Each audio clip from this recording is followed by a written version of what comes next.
자, 오늘은 이제 리더십 본질 이제 하기 전에 요거 하나 더 하죠. 이제 그 뜸되게 들이네 리더십 본질 그죠? 여러분들 리더십 본질 벌써 이미 다 아셨어요. 이것저것에서 벌써 다 파악하셨어요. 하여간 이따 요거 해놓고 거기서 여러분들한테 말씀 안 드린 내용들만 좀 추려서 말씀드리겠습니다. 자, CEO다 이게 CEO. CEO가 최고 경영자예요. 근데 합철자냐 통합자냐? 합철. 통합은 또 뭐고? 합철은 또 뭐냐? 합철은 이 사람이 써온 거, 이 사람이 써온 거, 이 사람이 써온 거 이거 그냥 호치켓으로 해가지고 책 내는 게 합철하는 거예요. 그러면 세 사람의 시각이 전부 각대별로 있는 거지 통합된 하나의 시각이 없는 거예요. 이게 합철이야. 통합자는 이 세 개를 통합하는 사람이 전부 소화해서 자기 손으로 다 써내는 거예요. 자기 손으로 다 쓰는 거예요. 이게 통합자가 리더십이요. 합철자는 이건 리더십이 아니야. 이 CEO의 능력이 합철자가 돼서는 안 된다. 이 호치케서 오는 거예요. 스테이플러. 필자의 생각으로는 나폴레옹, 드골, 박정희 대통령 등은 합철자가 아니라 통합자, 인테그레이터 였다고 생각한다. 그들은 부하들이 올려오는 건의를 하나씩 승인해주는 부하들이 이 사람 가져오고 그러면 좋아. 이 사람은 그래 좋아. 그냥 가고 났어. 그럼 자기한테 남는 게 없어. 자기한테 뭐 통합된 메시지가 없어. 그런 합철자가 아니라 그들 자신이 확고한 비전과 발전 모델을 가지고 청산신을 가지고 부하들의 힘을 융합한 통합자들이었다. 최고 경영자가 스스로 종합적인 비전을 가지고 부하들을 활용하는 것하고 참모델의 건의를 개별적으로 받아들이는 것하고 이 두 개 사이에는 천지 차이가 있다. 그런 얘기입니다. 자기의 종합적인 비전을 가지고 부하들을 쥐어오는 거 하고 참모들이 이 참모 이거 가져와서 그래 그거 좋겠는데 또 이 참모 그래 그것도 좋겠는데 그 여러 개 해보면 이게 통합이 안 되는 거예요. 마치 뭐냐 하면은 이제 저 뮤직 시스템이 있는데 이제 앰프 따로 이제 스피커 따로 뭐 따로 이렇게 있을 거 아니야. 그거를 하나하나는 다 좋은데 그걸 연결해 보면 안 맞아. 서로 구색이 이게 통합이 안 돼.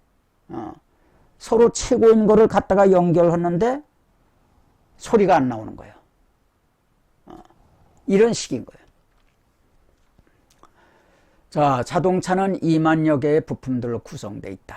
이 부품들을 일렬로 나열하는 사람은 합철자야. 그죠? 그러면 뭐 나열만 하면은 뭐 자동차가 만들어지나 안 만들어요. 아무것도 안 만들어요. 이 부품들을 자동차 완성품의 설계 도면에 따라서 조립을 하는 사람은 통합자가 되는 거다. 무슨 제품을 생산하든 제품을 생산하는 절차, 프로세스, 무슨 뭐 평화 프로세스, 통일 프로세스, 절차, 프로세스는 자동차라는 완성품을 생산해내기 위한 조립 절차, 인테그레이팅 프로세스가 시스템화되어 있고 이러한 시스템 통합 절차 없이는 훌륭한 자동차가 생산될 수 없다. 그렇죠? 이게 조합이 돼야 된단 말이에요. 조합, 조립. 이에 대해서는 누구나 다 이해를 해요. 그렇죠? 그건 눈으로 보이는 거니까. 그러나 기업을 경영하고 국가를 경영하는 데에도 이런 시스템 통합 절차, 시스템 인테그레이팅이라고 그래요.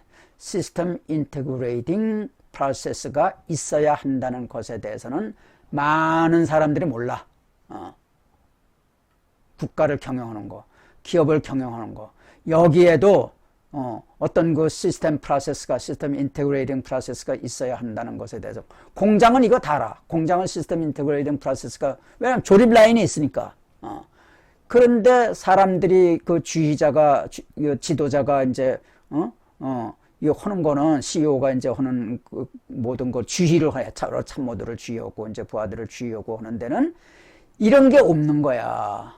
이런 시스템 인테그레이팅 프로세스가 없는 거야.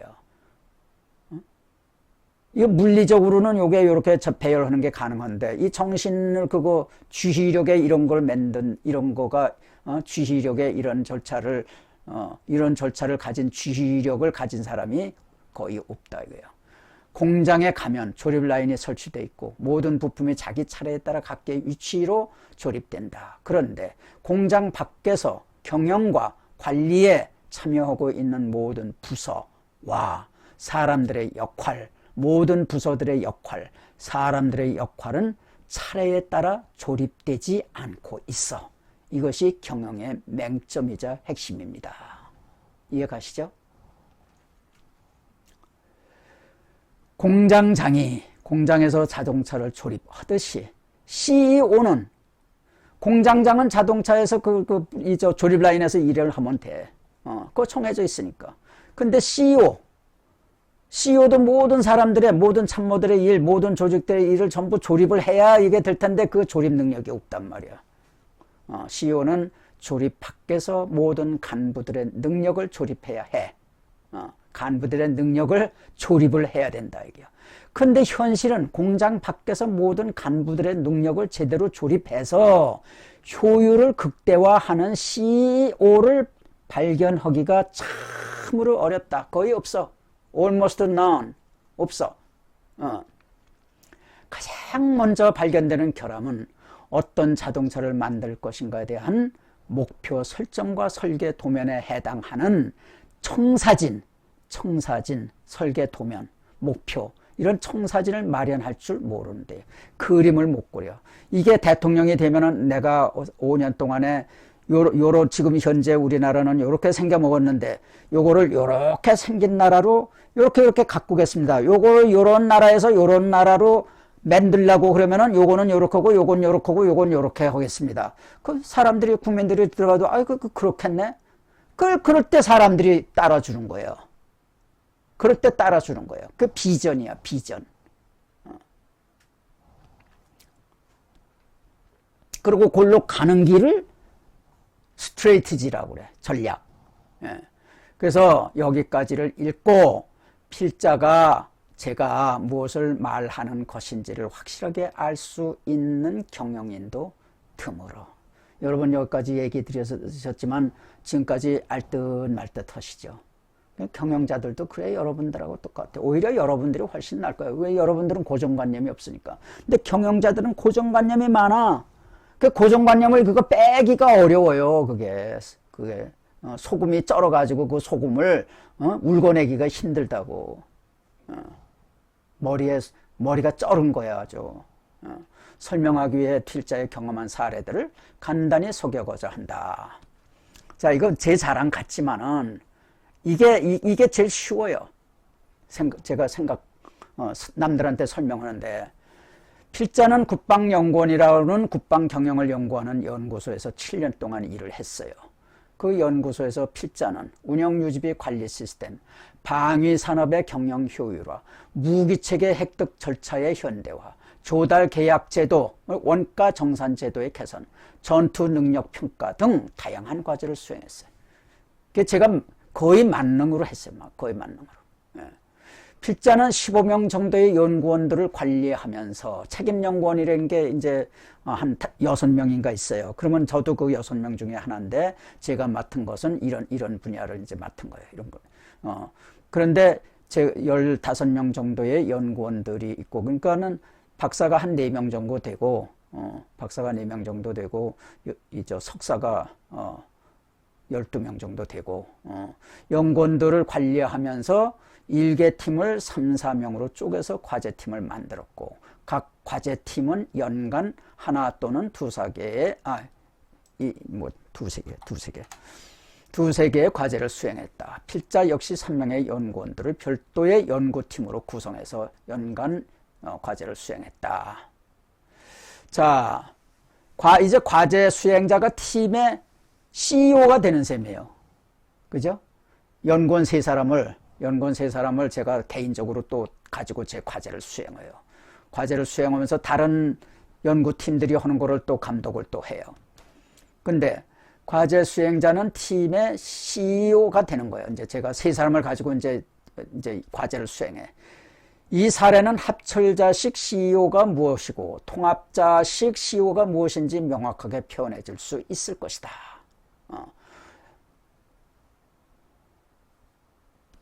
대부분의 과제 CEO는, 과제를 책임받은 사람은 과제 제목을 부여받자마자 과제 제목을 이제 부여받아. 그러니까 이 사람들은 제목을 저 국방부로부터 받아. 근데 저는 국방부로부터 하나도 안 받고 제가 만들어서 국방부에 반영을 해서 제가 받아요. 그래서 제가 하고 싶은 걸 저는 해요. 그래서 과제 제목을 부여받자마자 스스로 장절 편성을 해. 다른 과제 책임자는 스스로 장절 1절, 1장, 2장, 3장 뭐 이렇게 해가지고선 1장 제목 뭐, 2장 제목 뭐, 3장 제목 자기가 편성을 해. 편성을 한 후 3명의 연구원, 주로 석사들을 불러 1인당 2개 내지 3개 정도의 장을 할당해. 여기 1번 1장, 2장, 3장 제목은 이런 건데 이거 누가 할래? 4장, 5장, 6장 제목은 이런 건데 누가 할래? 네가 할래? 네가 할래? 그래가지고 주는 거야, 하나씩. 그러면 이제 맡아가지고 가. 그 이제 과제를 이제 그걸 수행을 해. 자기 장에 해당하는 거야. 딴 사람은 옆에 사람이 뭐 하는지 몰라. 자기는 3사람 중에서 자기 것만 띄어다 하는 거야. 그러니까 옆에 자기는 3, 4장을 하는데 이 사람은 1, 2장을 해. 그럼 1, 2장에서 뭐 하는지 자기는 모르고 그냥 3, 4장만 독립적으로 하는 거예요. 자. 그리고선 이 과제를 수행하는 과정에서는 어떻게 하느냐 하면은 그 CEO가 연구원들을 개별적으로 불러. 1대1로만 불러. 3명 다 부르는 게 아니야. 1명씩 불러. 너 그 과제 이제까지 해놓은 거 가져와봐. 그래가지고 개별적으로 불러다가 해당 장절에 대해서는 1대1로 둘이만 토의를 해. 그 연구원과 연구원 사이, 그 동료 연구원 사이에는 만리장성이 있어. 몰라. 옆에 있는 동기생이 연구원이 뭐 하는지 몰라. 같은 팀에 있으면서도 각자는 이웃 동료가 무슨 연구를 하는지 알 수 없어. 각 연구원들이 맡은 장절을 개별적으로 토의할 때에는 그럴듯했지만 과제가 마무리될 때 모든 연구원들이 작성해온 장절을 합쳐를 해보니 이 3사람이 각각 만드는 거예요. 3사람이. 그러니까 과제가 하나가 아니라 이게 3개야, 3개. 이게 조립이 안 된 거야, 조립이. 낱개 부품, 3개 부품이 있는 거나 마찬가지. 부품을 그냥 나열해서 호치케 턴 거예요. 스테플러로 찍은 거예요, 이거. 이런 거를, 공부한 사람들인데도 이 개념을 이걸 몰라. 그 연구소에 몇백 명이 있었지만은 제 식으로 연구하는 사람은 그 연구에서 저밖에 없었어요. 저는 연구 끝나면은 연구소장한테 브리핑을 하면은 가서 브리핑 딱딱하게 하는 게 아니라, 아니 저 연구원들 여기 데려오고 연구소장 여기 계시고 그러면은 뭐 차 한잔 마시면서 쭉 얘기를 하는데 그 얘기하는 내용이 전부 과제 내용이야. 그 연구소장은 재미있게 들어. 뭐 소설처럼 재미있게 들어. 그러고 나서 자, 이것이 연구 결과입니다 하고 차트 탁탁탁탁 남기니까 그래 맞아 아이 잘했어. 그날 밤 가서 신나게 이제 가라오케에 있는 데인가 거기 이제 독점해가지고 거기 가서 또 신나게 연구원들 노는 거예요. 스트레스 풀고. 그래서 과제가 마무리될 때 모든 원고리 작성한 장절을 합철해보니 맥이 없고 철학이 없어. 3인이 만들어온 장절을 합철만 한 것이다. 문제도 3인의 문체도 3사람의 문체야. 여기 여기 이거 반일 종족주의 이거 6사람이 썼다 그랬죠. 문체가 6개야. 문체가 6개니까 이게 맥이 흐르지가 않아. 각자 한 거를 그냥 이 책이 바로 호치켓 한 책이야. 호치켓. 저는 호치켓으로 쓴 책이 없어요. 전부 저 혼자 썼지.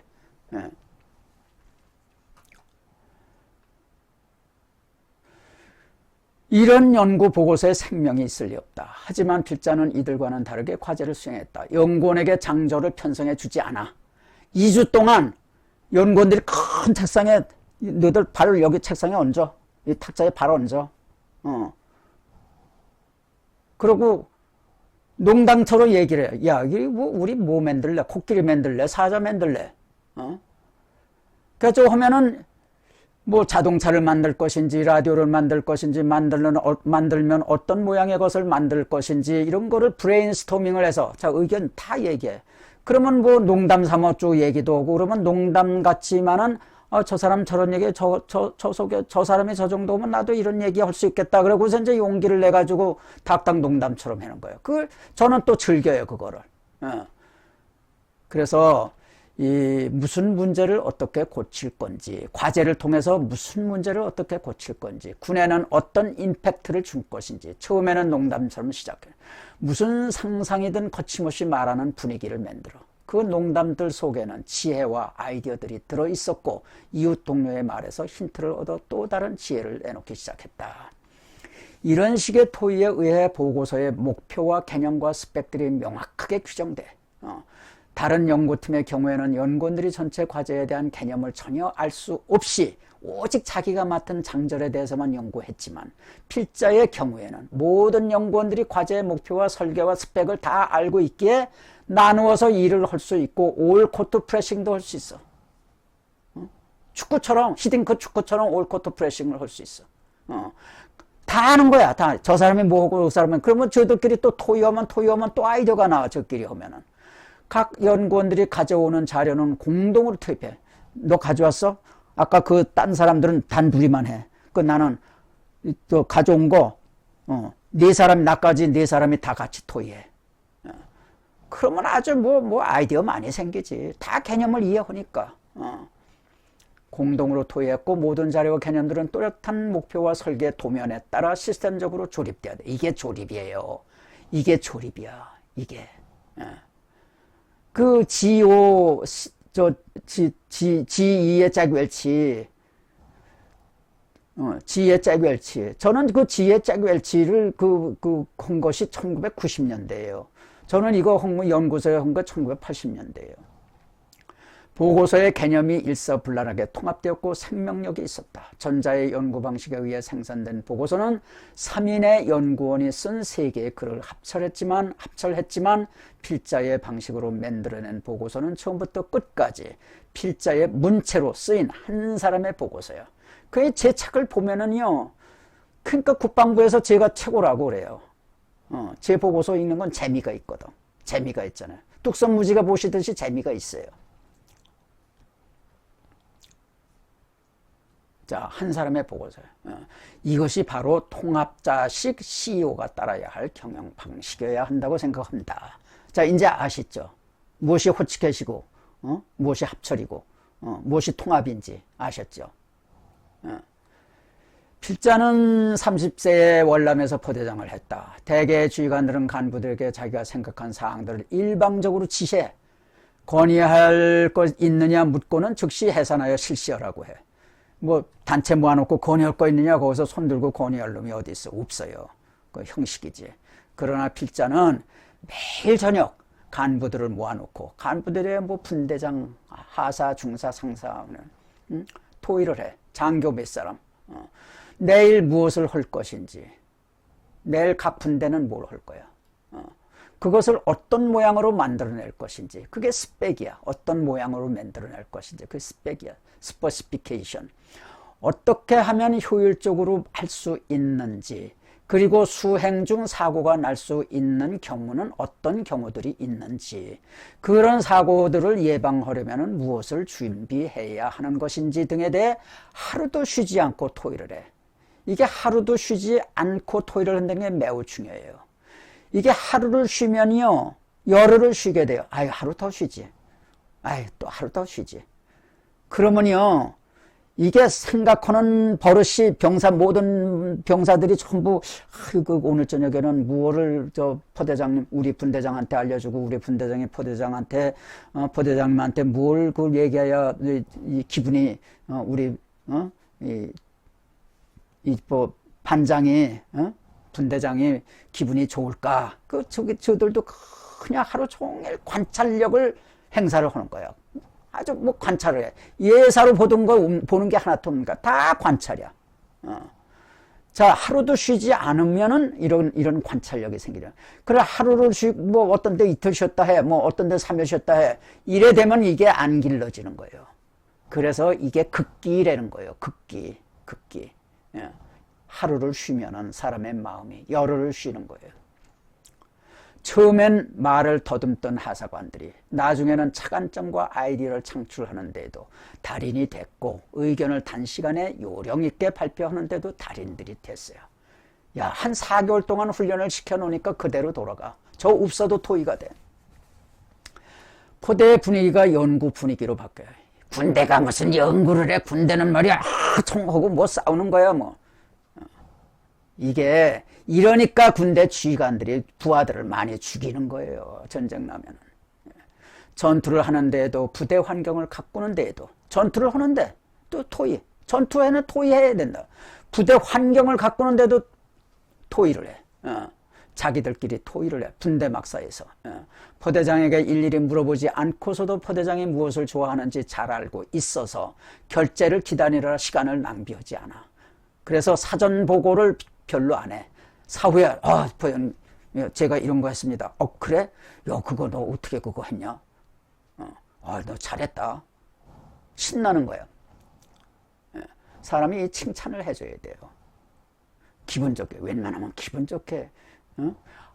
뭐 말로만 하면은 뭐 말로 천냥빚을 갚는다고 하고, 말로 뭐 떡을 빚으면은 무슨 뭐 조선 사람 다 먹이고 또 남는다. 저놈들 말하는 거 봐요. 조선사 금방 소재 산업 금방 만들고, 연구개발 금방 만들고, 뭐 미치는. 매복 나간 아군과 베특공의 접전에서 1800발의 대포를 베특공의 예상 테러에 날려 18명을 사살하는 동안에 필자는 곤히 잠이 들어 있었어. 밤새도록 1800을 쓰면 밤새도록 이게, 그러니까 그게 자장가예요. 저한테는. 포소리가 없으면 적막하면 잠이 안 와. 포소리가 있어야 자장가예요. 이게. 그런 포대장이 조치할 일을 물어보지 않고서도 다 알았어. 그래서 필자는 자다가 훈장을 탄 거예요. 필자가 지금 기업을 경영하거나 그 어떤 조직을 경영한다 해도 필자의 경영 방식은 이와 똑같다. 연구를 할 때도 똑같았고, 월남에서 그 나이 30의 포대장을 할 때도 똑같이 한 거예요. 그때 무슨 뭐 제가 책을, 이런 경영책을 읽었어요. 뭘 읽었어요? 만날 소위루 전투장에 월남에 소위루 가가지고 대위 올라가지고 거기서 포대장을 하는데, 아직도 많은 지휘관들, 연구 중진들, 연구소 연구 중진들, 행정부의 각급 지휘자들, 기업의 CEO들, 심지어는 대통령까지도 통합자가 아니라 단순 합철자로 일하고 있는 것으로 보인다. 어떻게 이해가 좀 되십니까? 여러분 아주 이거 하시면 경영 지식 엄청나신 거예요. 옛날에 저 이런 거 가지고 저 대기업에 다니면서 강의했어요. 그럼 박수 엄청 받았어요.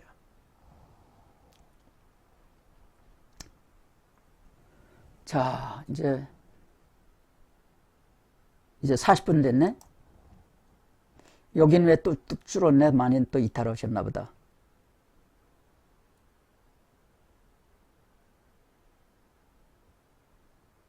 고대 지표가 마이드가 많이 흔들렸다. 고대 지표? 지금 마이크 괜찮으세요? 지금 마이크 괜찮으세요? 네, 감사합니다. 오늘 많이 안 오셨네. 565명 오셨네. 97. 자, 리더십 본질. 1940년대 리더십은 성악설에 기초했다. 이거 여러분들 다 아세요. 여기서 한때 과학적 경영의 아버지로 불렸던 테일러식 경영 방식은 인간을 기계의 한 요소로 취급하는 거야. 그러니까는 지난번에 말씀드린 대로 매니지먼트 매니지, 매니저스 매니지, 워커스 투. 매니저는 매니징을 하고 작업자, 워커스는 그냥 실행만 해라. 그게 이제 테일러식이에요. 이제 사람을 하나의 기계로 하는 거예요. 그 작업자는 마치 기계처럼 단순한 손놀림만 반복하면 되는 거. 그게 테일러식이에요. 테일러식이다 그러면은 그런 식으로 이해를 하시면 돼요. 자, 이게 1990년대, 1990년대도 야채나 생선을 다듬는 미국의 근로자들은 한 시간에 몇 개를 다듬어 내느냐에 따라 임금이 결정됐어요. 작업 반장이 일일이 작업자들 등 뒤에 서서 작업량을 체크해서 여기다 칠판에다 쓰는 거예요. 아, 누구는 한 시간에 몇 개, 누구는 한 시간에 몇 개. 그거 보고 임금을 주는 거예요. 그거 보고. 그래서 작업 농도에 관계없이 무조건 최저임금을 지불하라는 문재인은 무식한 독재자다. 자, 위협적인 말에 의해 경영되는 조직이 많아. 우리 정부도 그렇고 대부분의 한국 기업들이 다 그래.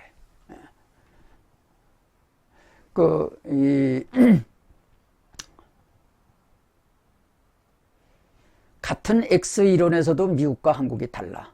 미국의 X이론 신봉자들은 각 종업원들이 무엇을 어떻게 해야 하는지를 명확하게 훈련시켜주고 그대로 하지 않는 사람에게 불이익을 주어. 그러나 한국의 대통령과 정부와 그 기업에서도 어떻게 하는지에 대해서는 알려주지 않고 결과가 잘못되면 그냥 불이익을 주겠다고 해.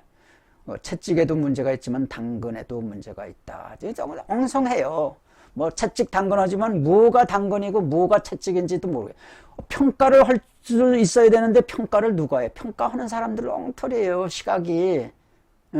누가 그걸 성과를 평가를 하냐고. 아, 성과 평가 좋지. 퍼포먼스 이밸류에이션 좋지. 퍼포먼스를 성과를 측정한다 이게요. 그건 누가 해? 그거 제대로 하는 사람 없어요. 그 정도로 성과 분석을 할 수 있는 사람도 없어요, 대한민국에. 그게 맨날 숫자 가지고 그래. 그 숫자 가지고 하지만 그게 전부 개념이 틀린 숫자란 말이에요. 개념이. 자, 1950년대 리더십은 인간의 성선실에 기초를 해서 했다. Y론이었다. 이거 다 말씀드렸죠. 목표 관리, 매니지먼트 바이 오브젝티브, 참여 관리, participatotive management. 자, 여기서 이제 1980년대 미국 군에서는 와인버거 그의 국방장관이 있었어요. 와인버거의 $100만 클럽이 생겨났다.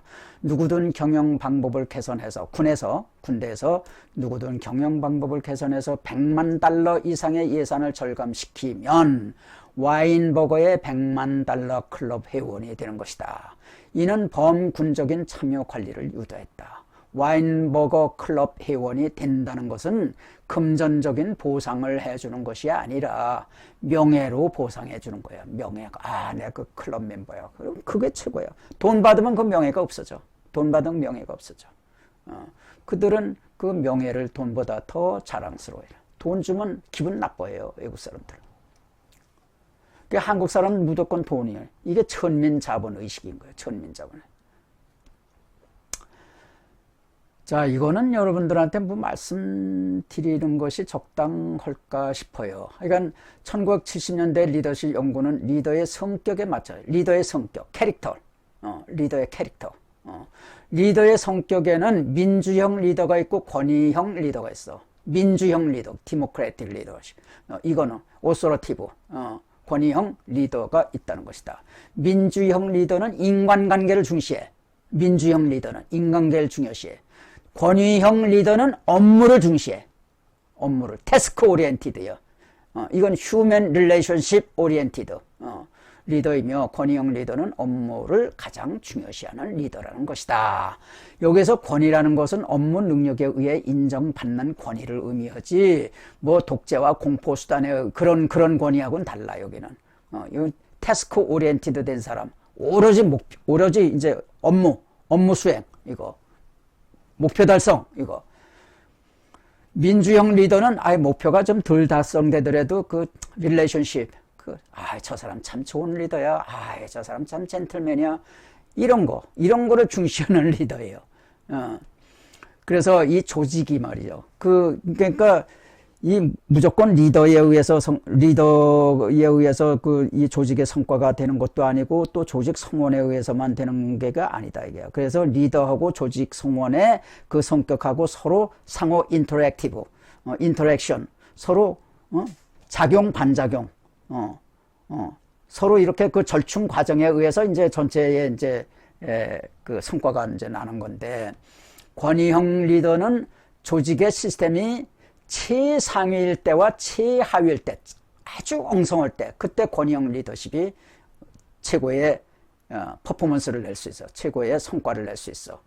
그러니까 민주형 리더는 그냥 조직이 그냥 한 중간 단계, 아주 뭐 꽉 짜여진 것도 아니고 아주 엉성한 것도 아니고 그냥 대강 중간 정도, 이런 데서 이제 그 데모크래틱 리더십이 이제 그 성과를 낼 수 있다, 그런 얘기야. 그런 거를 제가 이거 미국에 처음 가가지고 석사 과정에 가가지고 이런 제가 그 텀 페이퍼를 이걸 썼어요. 텀 페이퍼 한 분기 3개월에 하나 내는 거, 그 리더십 페이퍼 이걸 냈어요, 제가. 그러나 지금은 가치관에 의한 리더십 또는 문화에 의한 리더십이다. 가치관에 리더의 가치관에 전부 동조를 하면은 맞아, 저걸 해야 돼. 전 가치관 너무 마음에 들어. 그러면 그 가치관 수행을 위해서 열심히 하는 거예요. 또 문화, 우리 최고 경영자는 저런 걸 좋아해. 그 문화에 의한 리더십 시대. 지금의 복잡한 조직에서 한 사람 한 사람에게 일일이 해야 할 업무를 분담시키고 그것을 일일이 감시, 감독한다는 것은 불가능해. 따라서 조직원들 스스로가 최고 경영자의 입장에 서서 창의력을 발휘해 주어야 생산성을 높일 수 있는 것이다. 자, 왜 이렇게 못하냐? 불안해서 그렇게 불안해서 안 돼요. 일일이 통제해야 돼요. 일일이 감독하고 감시해야 돼요. 그럴 능력도 없으면서. 만일 최고 경영자의 가치가 훌륭한 품질을 만들어내는 데 있다면은, 최고 경영자, 내가 이제 최고 경영자, 훌륭한 품질을 만드는 거, 그거면은 내 이거야. 그거만 하면 다 내가 등 두들겨줘. 그렇게 된다면 모든 사원들은 품질을 개선시킬 수 있는 방법에 대해 사장의 입장에서 창의력을 발휘해. 품질 향상은 인간 전체의 행복을 위하는 것이기 때문에 누구의 한 사람의 CEO 한 사람 부자 만들자고 하는 게 아니야. 인류 전체의 이익이 되도록 하는 게 품질 향상이야. 인간 전체의 행복을 위하는 것이기 때문에 그 자체로 지고지순한 가치가 있다. 따라서 누구나 동기만 부여받으면 그가 하는 일에 대해 프라이드를 느낄 수 있어요. 자기가 어떤 창의력을 발휘하고 했을 때 프라이드를, 너 요거 요렇게 만들어, 꼭 그렇게 하면 자기는 머리 하나도 없는 사람이 되잖아. 그게 기분 나쁜 거예요. 최고 경영자의 가치관이 훌륭해야만 많은 사원들이 그의 입장에 서주게 될 거다. 가치관이 훌륭해야 돼. 잭 웰치가 그랬잖아. 가치를 창조하라. 그러나 그의 철학이 훌륭하지 못하면 소수의 간부만이 자기들의 성과를 돋보이게 하려고 회사의 운명을 헐어가게 될 것이다.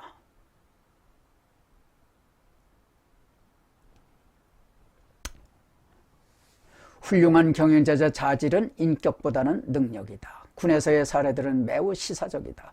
체력도 단단하고 미남에다 재주도 뛰어나 주위로부터 부러움을 받는 장교들이 예상과는 달리 리더십에 실패하는 경우가 많았던 반면 비교적 볼품없는 장교가 성공하는 사례들이 많았다. 리더는 서커스에서 밧줄을 타는 제주꾼이나 태권도에서 엄청난 파괴력을 보여주는 강자이어야 할 필요가 없어. 리더는 저희 동기 중에서 제가 제일 약하고 제일 조그매요. 그러니까 리더는 이게 경영이라고 하는 게 뜻이 뭐냐, 여러분. 경영의 뜻이 뭐예요? 타인들의 능력을 이용해서 일을 성취시키는 기술이 경영이에요.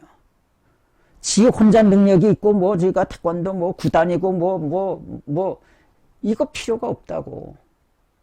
타인의 능력을 조합해서 일을 성취시키는 기술이 경영이다, 그 얘기예요.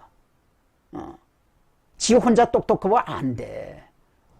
지 혼자 똑똑한 체 하면은 부하들이 안 따라줘. 지가 다 알아서 하겠지. 도와주고 싶은 생각이 없는 거예요. 측은지심이, 리더라고 하더라도 측은지심이 좀 있어야, 또 애교적인 데가 좀 있어야, 도와주고 싶고, 와서 아무거라도 이제 더 해주고 싶고, 그래요. 내가 잘났다고 그래가지고 부하들은 귀관 이리 와봐. 귀관 이리 와봐. 자네 그 뭐 하는 거야? 그 시어머니지 리더가 아니야. 저는 이렇게 다니면서 보고도요. 못마땅한 거 제가 봐요. 보고도 못 번째예요. 못 번째고 와서 적어. 한 달 동안 그렇게 하나씩 이제 적어놓은 거를 이제 쭉 이제 한 달 이렇게 하면은 이만큼 되잖아요. 그러면 그거를 누가 뭐 했다, 누가 몇 시에 뭐 했다 이렇게 안 해. 사람 빼고, 날짜 빼고, 그냥 일반화 시키는 거. 제너럴라이저. 일반화 시켜가지고, 야, 우리가 말이야, 여럿이 살다 보면은 말이야, 이런 일도 있을 수 있고, 이런 일도 있을 수 있고, 뭐. 그런 일 했다고 그러나, 포대장님, 나오는 거 보셨나 보다. 다 지어하는 거 포대장님이 다 봤다는 거예요. 포대장은 귀신이라고 그러는 거예요. 그 일반화를 시켜서, 일반화해서 얘기를 해야, 그게 되지. 너 이리 와봐. 너 차려. 완장 군장 꾸리고 와. 그런 주의가 누가 따라요? 옛날 일본의 두 사람의 무사가 겨루기를 했어. 여러분들 재미있는 거예요.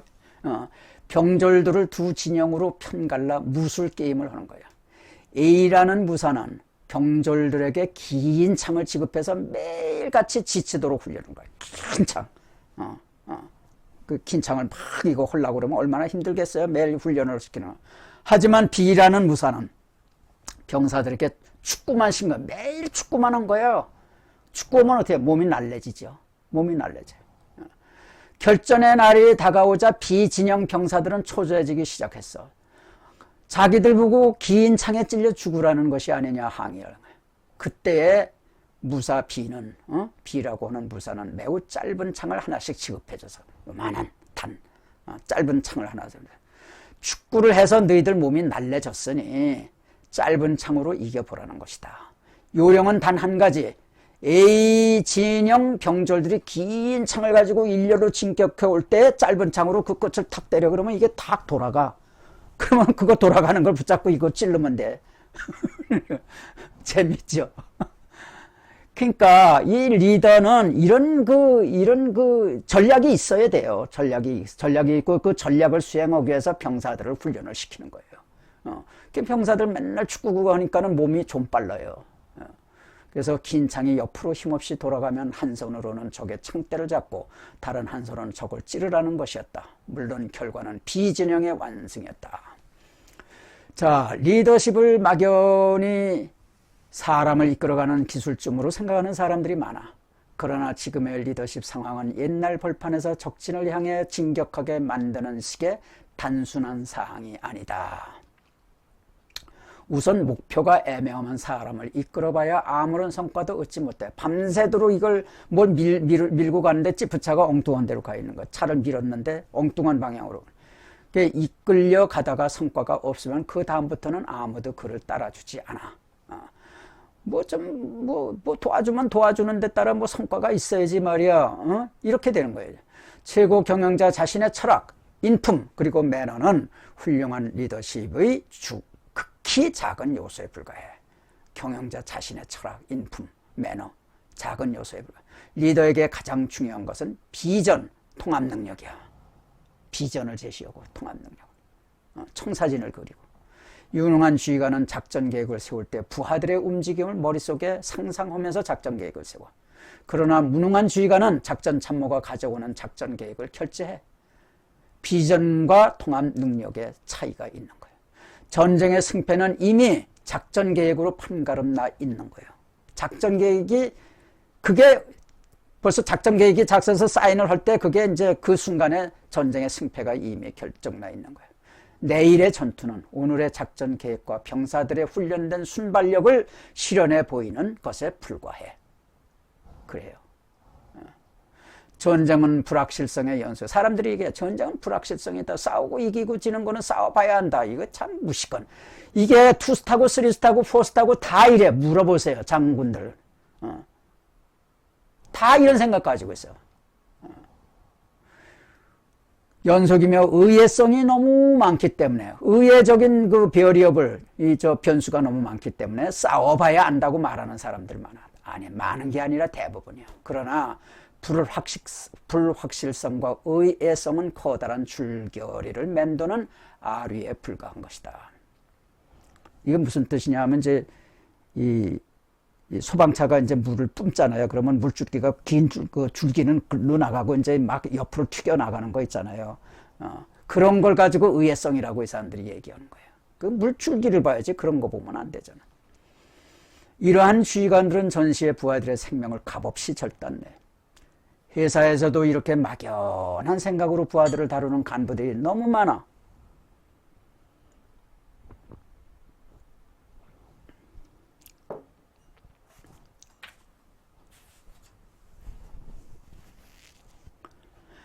이렇기 때문에 사실상 한국 회사들의 간부 직중 80%가 공백으로 비어 있다 해도 회사의 성장에는 아무런 영향이 없어. 한 80%는 공짜로 먹고 사는, 오히려 방해가 돼.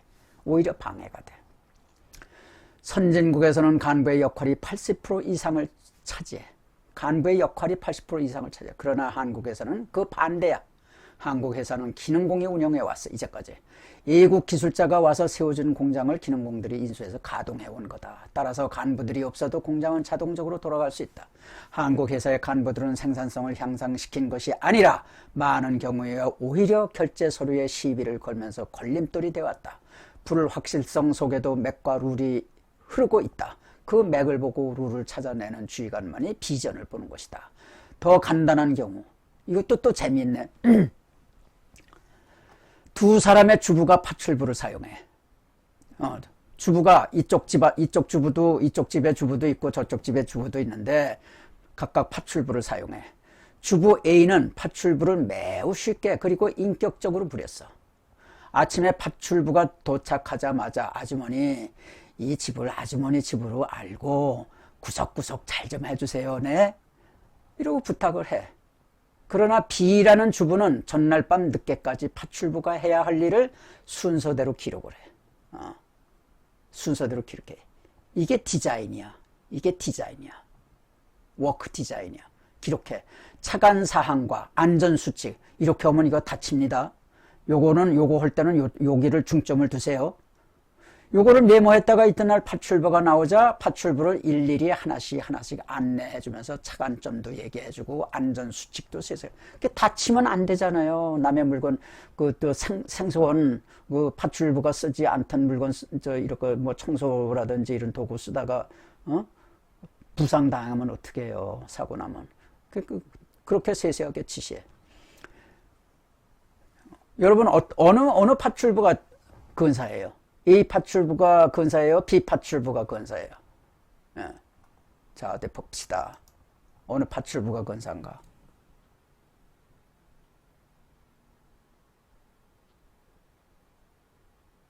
안 쓰시네? 어느 파출부가 근사한지?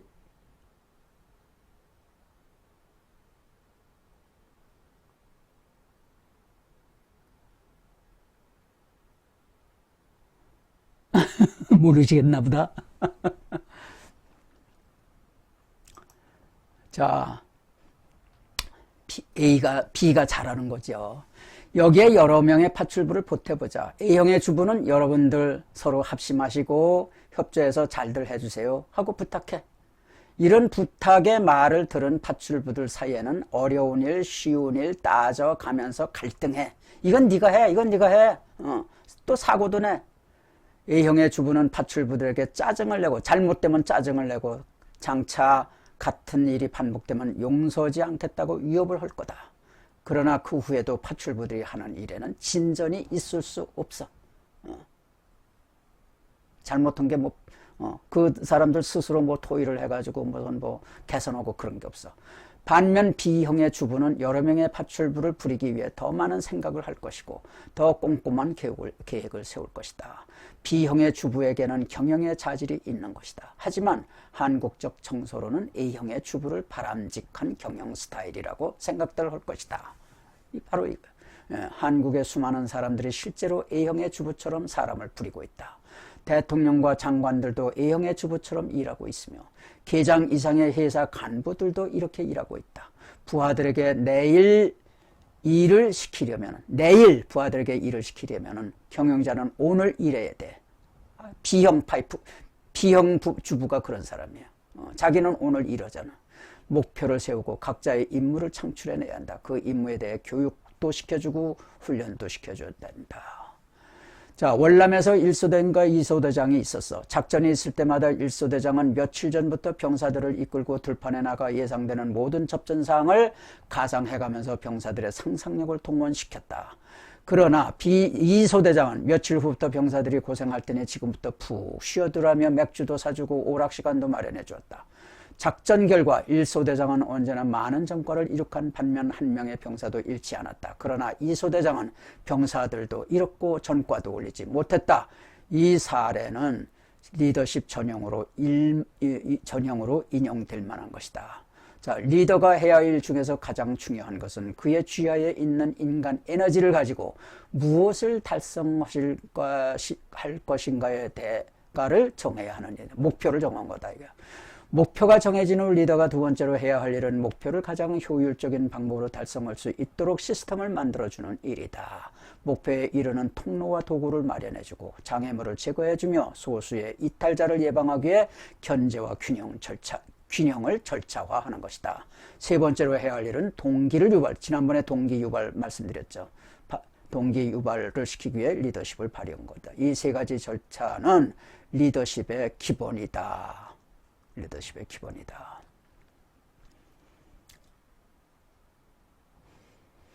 자, 이제 얼마를 했나? 아, 1시간 됐다.